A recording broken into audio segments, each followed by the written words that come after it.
ನೀಲಮ್ಮ ಮತ್ತು ತಿಪ್ಪಯ್ಯನಿಗೆ ಮದುವೆಯಾಗಿ ಕೆಲವೇ ದಿನಗಳಾಗಿತ್ತು. ಮದುವೆಯ ಹೊಸದರಲ್ಲಿ ಇಬ್ಬರೂ ಗಂಡ ಹೆಂಡತಿ ತುಂಬ ಅನ್ಯೋನ್ಯವಾಗಿದ್ದರು. ಮನೆ ಕಡೆ ಹುಷಾರು, ನಾನು ಕೆಲ್ಸಕ್ಕೆ ಹೋಗ್ಬಿಟ್ಟು ಬರ್ತೀನಿ ಆಯಿತಾ? ಹಾಗೆಂದು ಹೇಳಿ ತಿಪ್ಪಯ್ಯ ಕೆಲಸಕ್ಕೆ ಹೊರಟನು. ನೀಲಮ್ಮ ತಿಪ್ಪಯ್ಯನನ್ನೇ ನೋಡುತ್ತಾ ನಿಂತಿದ್ದಳು. ಆತ ಸ್ವಲ್ಪ ದೂರ ಹೋಗಿದ ನಂತರ ನೀಲಮ್ಮ ಮನೆಯ ಒಳಗೆ ಹೋದಳು.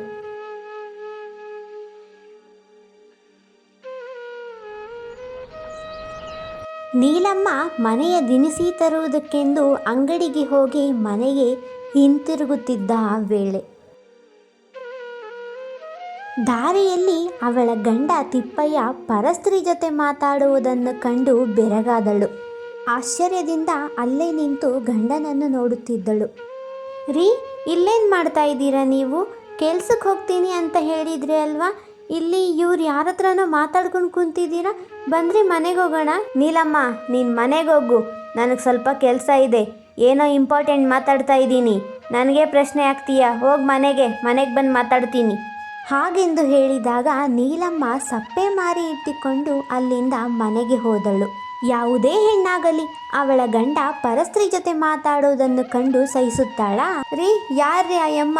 ಮನೇಲಿ ನಾನಿರೋವಾಗ ನೀವು ಆ ಯಮ್ಮ ಹತ್ರ ಏನ್ರಿ ಮಾತಾಡ್ತಿದ್ರಿ? ಅಂಥ ಇಂಪಾರ್ಟೆಂಟ್ ಕೆಲಸ ಏನಿತ್ತು ಹೇಳಿ, ನನಗೂ ಸ್ವಲ್ಪ, ನಾನು ತಿಳ್ಕೊತೀನಿ. ನನಗೆ ಕ್ವಶನ್ ಆಗ್ತೀಯೇನೆ? ಗಂಡಸು ಏನು ಮಾಡಿದ್ರು ಕೇಳಬಾರ್ದು. ಹೆಂಗಸನ ಕೆಲಸ ಏನು? ಮನೇಲಿ ಕೆಲಸ ಮಾಡ್ಕೊಂಡು ಬಿದ್ದಿರ್ಬೇಕಷ್ಟೇ. ನಾನು ಮಾತಾಡ್ತೀನಿ. ಏನಿವಾಗ ಇದನ್ನು ಕೇಳಕ್ಕೆ ಬಂದರೆ ನಿನಗೆ ಒದೆಗಳು ಬೀಳ್ತವೆ. ಇನ್ಮೇಲಿಂದ ನಾನು ಕೆಲ್ಸಕ್ಕೆ ಹೋಗಲ್ಲ, ನೀನೇ ಕೆಲ್ಸಕ್ಕೆ ಹೋಗ್ಬಿಟ್ಟು ದುಡ್ದಾಕು. ಹಾಗೆಂದು ಹೇಳಿ ನೀಲಮ್ಮನಿಗೆ ಕೆನ್ನೆ ಮೇಲೆ ಹೊಡೆಯುತ್ತಾನೆ. ಮರುದಿನದಿಂದ ನೀಲಮ್ಮ ಹೊಲದಲ್ಲಿ ಕೆಲಸಕ್ಕೆ ಹೋದಳು. ಬೆಳಗ್ಗೆಯಿಂದ ಸಂಜೆಯವರೆಗೂ ಬೇರೆಯವರ ಹೊಲದಲ್ಲಿ ಕೆಲಸ ಮಾಡಿ ದಿನಗೂಲಿಯನ್ನು ಮನೆಗೆ ಎತ್ತಿಕೊಂಡು ಹೋಗುತ್ತಿದ್ದಳು. ಅವಳೇ ಕೆಲಸ ಮಾಡಿ ಮನೆಯನ್ನು ಹಾಗೆ ಅವಳ ಗಂಡನನ್ನು ಸಹ ಸಾಕುತ್ತಿದ್ದಳು. ಹೀಗೆಯೇ ವರ್ಷಗಳು ಕಳೆದವು. ನೀಲಮ್ಮ ಒಂದು ಮುದ್ದಾದ ಹೆಣ್ಣು ಮಗಳಿಗೆ ಜನ್ಮ ಕೊಟ್ಟಳು. ಅವಳ ಹೆಸರು ಕಾವ್ಯ ಎಂದು ಇಟ್ಟಳು. ಹೆಣ್ಣು ಮಗು ಹುಟ್ಟಿದೆ ಎಂದು ತಿಪ್ಪಯ್ಯನಿಗೆ ತಿಳಿದು ಅವನು ಹೇಳುತ್ತಾನೆ, ಅಲ್ಲ, ನಿನ್ನನ್ನೇ ಸಾಕಕ್ಕೆ ನನ್ನ ಕೈಯಲ್ಲಾಗಲ್ಲ, ಹೆಣ್ಮಗುನ ಬರೇ ಹುಟ್ಟಿಸಿದ್ಯಾ? ನೀನೇ ದುಡಿದು ನೀನೇ ಸಾಕು ಅದನ್ನು ಸಹ. ಇದನ್ನು ಕೇಳಿ ನೀಲಮ್ಮ ಬೇಜಾರಿನಿಂದ ಇರುತ್ತಾಳೆ. ಒಂದು ಮಗು ಆದರೂ ಸಹ ಆಕೆಯ ಗಂಡ ಬೇರೆ ಸ್ತ್ರೀಯ ಜೊತೆ ಇನ್ನೂ ಮಾತಾಡುವುದನ್ನು ಬಿಟ್ಟಿರಲಿಲ್ಲ. ಹೀಗೆಯೇ ಜಗಳ ಹಾಗೂ ಮನಸ್ತಾಪಗಳ ನಡುವೆ ನೀಲಮ್ಮನಿಗೆ ಇನ್ನೊಂದು ಹೆಣ್ಣು ಮಗು ಆಯಿತು. ಅವಳ ಹೆಸರು ಭವ್ಯ ಎಂದು ಇಟ್ಟರು. ಎರಡನೇ ಮಗು ಸಹ ಹೆಣ್ಣು ಆಗಿರುವ ಸಲುವಾಗಿ ತಿಪ್ಪಯ್ಯನಿಗೆ ಇನ್ನೂ ಕೋಪ ಬಂದಿತ್ತು. ಅಯ್ಯೋ ದರಿದ್ರದವಳೆ, ಮತ್ತೆ ಹೆಣ್ಮಗು ನುಡ್ಸಿದ್ಯಾ? ಯಾರು ಸಾಕ್ತಾರೆ ಇದನ್ನ? ನೀನೇ ಸಾಕಬೇಕು. ದೇವರಿಗೆ ಕರುಣೆ ಬಂದಿತ್ತೇನೋ, ನೀಲಮ್ಮನಿಗೆ ಮೂರನೆಯ ಸಂತಾನ ಗಂಡು ಮಗು ಆಯಿತು. ವಾವ್ ನೀಲಮ್ಮ, ಅಂತೂ ಇಂತೂ ಈ ಮನೆ ಬೆಳಗಿಸೋದಕ್ಕೆ ಒಂದು ಗಂಡು ಮಗುನ ಕೊಟ್ಟೆ. ಗಂಡು ಮಗು ಹುಟ್ಟಿದ ನಂತರವೂ ನೀಲಮ್ಮನೇ ಮನೆಯ ಎಲ್ಲ ಕೆಲಸವನ್ನು ಮಾಡುತ್ತಿದ್ದಳು. ರೀ, ಮಕ್ಕಳನ್ನೂ ನಾನೇ ಸಾಕ್ತಾ ಇದ್ದೀನಿ, ಕೆಲಸಕ್ಕೂ ನಾನೇ ಹೋಗ್ತಿದ್ದೀನಿ, ಅಟ್ಲೀಸ್ಟ್ ಒಂದು ಬಿಂದಿಗೆ ನೀರಾದರೂ ತರ್ಬೋದಿತ್ತಲ್ವ ರೀ? ನಾನೇನಕ್ಕೆ ನೀರು ತರಲಿ? ನನ್ನ ಕೈಯಲ್ಲೇ ಕೆಲಸ ಮಾಡಿಸ್ತೀಯಾ? ನನ್ನ ಕೈಯಲ್ಲೆಲ್ಲ ಕೆಲಸ ಮಾಡಿಸ್ಬೇಡ, ನಾನು ಕೆಲಸ ಎಲ್ಲ ಮಾಡೋಕ್ಕಾಗಲ್ಲ. ಹಾಗೆಂದು ಹೇಳಿ ನೀಲಮ್ಮನಿಗೆ ಎಲ್ಲರ ಮುಂದೆ ಹೊಡೆಯುತ್ತಾನೆ.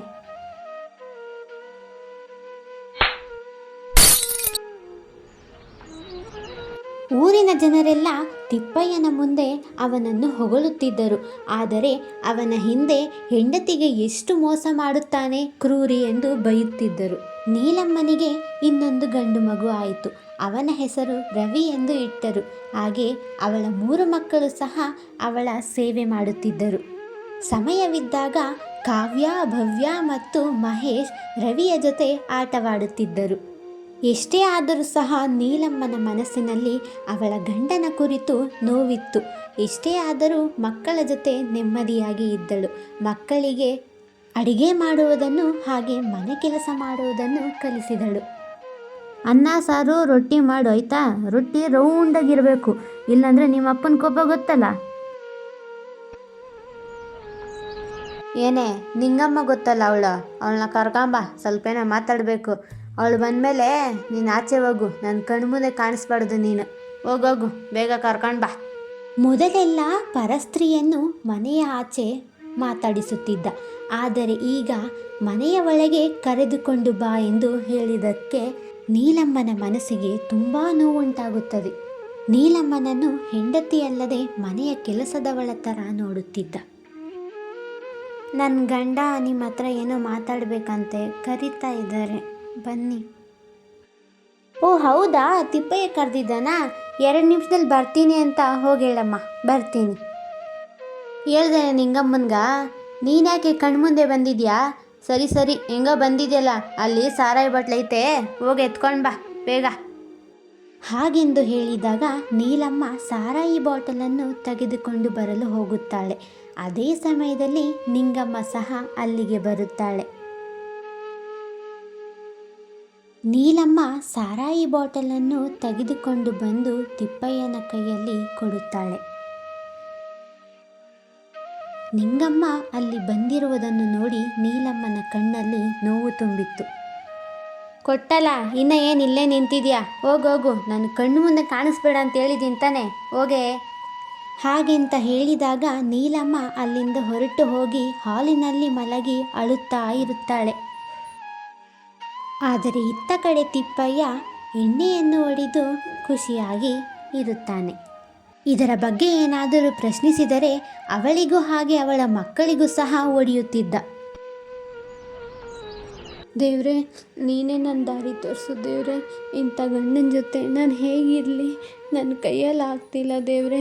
ಬಂದಾಗಿಂದ ಬರೀ ಒದೆ ತಿಂತಾಯಿದ್ದೀನಿ, ನನ್ನ ಮಕ್ಕಳಿಗೂ ಸಹ ಹೊಡಿತಿದ್ದಾನೆ, ಏನು ಮಾಡಲಿ ದೇವ್ರೆ?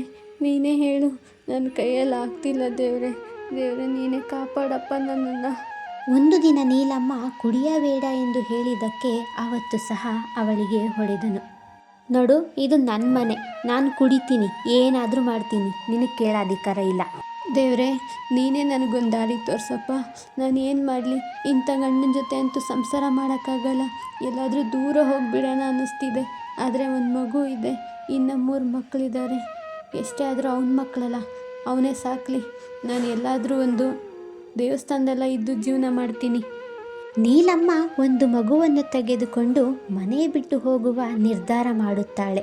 ಹಿಂದಿನ ದಿನ ಮಕ್ಕಳಿಗೆಲ್ಲ ಅಡಿಗೆಯನ್ನು ಮಾಡುತ್ತಾಳೆ. ಆ ದಿನ ಅವಳ ಮಕ್ಕಳು ಹೊಟ್ಟೆ ತುಂಬ ಊಟ ಮಾಡುವುದನ್ನು ನೋಡಿ ಕಣ್ಣು ತುಂಬಿಸಿಕೊಳ್ಳುತ್ತಾಳೆ. ಆ ದಿನ ಸೂರ್ಯೋದಯದ ಮುಂಚೆ ಎದ್ದು ಅವಳ ಮಕ್ಕಳ ಮುಖವನ್ನು ನೋಡಿ ಮುತ್ತು ಕೊಟ್ಟು ತಲೆಗೆ ಸವರುತ್ತಾಳೆ.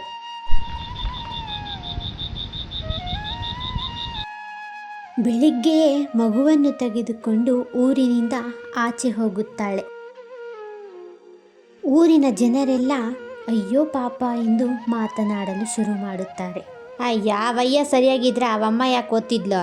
ಅವಮ್ಮ ಹೋಗಿ ಒಳ್ಳೆ ಕೆಲಸನೇ ಮಾಡೋಳು ಬಿಡು, ಮಗು ಜೊತೆನ ಚೆನ್ನಾಗಿರಲಿ. ಅವಯ್ಯನೇ ಸರಿ ಇಲ್ಲ, ಇಂಥ ಗಂಡಸನ ಜೊತೆ ಯಾರು ತಾನೇ ಬಾಳುತ್ತಾರೆ? ಹೀಗೆ ಮಾತಾಡುತ್ತಿದ್ದರು. ಸರಿ ಸರಿ, ಗಂಡ ಇಷ್ಟು ಟಾರ್ಚರ್ ಇರ್ತಾನೆ ಅಂತ ಹೇಳ್ತೀಯ, ಯಾರೂ ಇಲ್ಲ ಅಂತೀಯ. ಸರಿ, ನಮ್ಮ ದೇವಸ್ಥಾನದಲ್ಲೇ ಕೆಲಸ ಮಾಡ್ಕೊಂಡು ಇಲ್ಲೇ ಇರು. ನೀಲಮ್ಮ ಮಗುವಿನ ಜೊತೆ ದೇವಸ್ಥಾನದಲ್ಲಿ ಕೆಲಸ ಮಾಡುತ್ತಾ ಬದುಕುತ್ತಿದ್ದಳು. ನೀಲಮ್ಮ ಮನೆಯಲ್ಲಿ ಇಲ್ಲದ ವಿಷಯ ಗೊತ್ತಾಗಿ ತಿಪ್ಪಯ್ಯ ಮಕ್ಕಳ ಬಳಿ ಹೇಳುತ್ತಾನೆ. ಏನು, ಅವಳು ಹೋಗ್ಬಿಟ್ಲು ಅಂತಂದ್ಬಿಟ್ರೆ ನಾನು ನಿಮ್ಮನ್ನು ಸಾಕಬೇಕಾ? ನಾನು ಸಾಕಲ್ಲ. ಇನ್ನು ನಿಮ್ಮ ಕೈಯಲ್ಲೇ ದುಡಿಸ್ಕೊಂಡು ನಿಮ್ಮ ಹತ್ರ ಬರೋ ದುಡ್ಡು ನಾನು ತಿಂದು ನಾನು ಆರಾಮಾಗಿ ಕೂತ್ಕೊಂಡಿರ್ತೀನಿ. ನಿಮ್ಮನ್ನೇ ಎಲ್ಲನ ಕೆಲ್ಸಕ್ಕೆ ಹಚ್ತೀನಿ. ನೋಡು ಮಹೇಶ್, ನಿನಗೆ ಹೋಟ್ಲಲ್ಲಿ ಕೆಲಸ ನೋಡಿದ್ದೀನಿ. ನೀನು ನಾಳೆಯಿಂದ ಹೋಟ್ಲಲ್ಲಿ ಕೆಲ್ಸಕ್ಕೆ ಹೋಗು. ತಿಂಗಳು ಸಂಬಳ ಕೊಡ್ತಾರೆ, ನನ್ನ ಕೈಲಿ ಕೊಡು. ಮತ್ತು ನೀವಿಬ್ಬರು ಒಂದು ಮನೇಲಿ ಕೆಲಸ ನೋಡಿದ್ದೀನಿ, ಬನ್ನಿ ಹೋಗೋಣ. ಇವರಿಬ್ಬರನ್ನ ಕೆಲ್ಸಕ್ಕೆ ಇಟ್ಕೊಳ್ಳಿ, ಸಂಬಳನ ನನ್ನ ಕೈಲಿ ಕೊಡಿ. ಹಾಗೆಂದು ಹೇಳಿ ಇಬ್ಬರು ಹೆಣ್ಣು ಮಕ್ಕಳು ಕಾವ್ಯ ಮತ್ತು ಭವ್ಯನ ಮನೆಯ ಕೆಲಸಕ್ಕೆ ಹಚ್ಚಿದನು. ಕಾವ್ಯ ಮತ್ತು ಭವ್ಯ ಬೇರೆಯವರ ಮನೆಯಲ್ಲಿ ಕೆಲಸ ಮಾಡುತ್ತಾ ಇದ್ದರು. ಮನೆಯ ಕಸ ಗುಡಿಸುವುದು, ಒರೆಸುವುದು, ಅಡಿಗೆ ಮಾಡುವುದು, ಮನೆಯ ಎಲ್ಲ ಕೆಲಸವನ್ನು ಆ 2 ಸಣ್ಣ ಮಕ್ಕಳ ಕೈಯಲ್ಲಿಯೇ ಮಾಡಿಸುತ್ತಿದ್ದರು.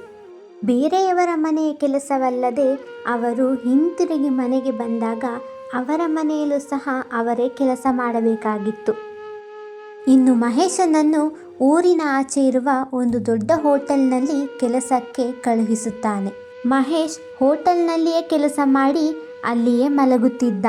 ತಿಂಗಳಿಗೆ ಒಂದು ಸಾರಿ ಅವನ ತಂದೆ ತಿಪ್ಪಯ್ಯ ಬಂದು ಸಂಬಳವನ್ನು ತೆಗೆದುಕೊಂಡು ಹೋಗುತ್ತಿದ್ದ.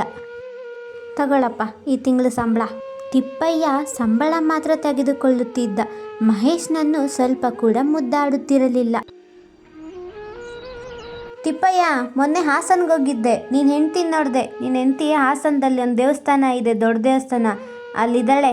ಹೋಗಿ ಕರ್ಕೊಂಬರ್ತೀಯ ನೋಡು, ಏನು ಮಾಡ್ತೀಯ? ಈ ಮಾತನ್ನು ಕೇಳಿ ಮುಂದೆ ತಿಪ್ಪಯ್ಯ ಏನು ಹೇಳುತ್ತಾನೆ?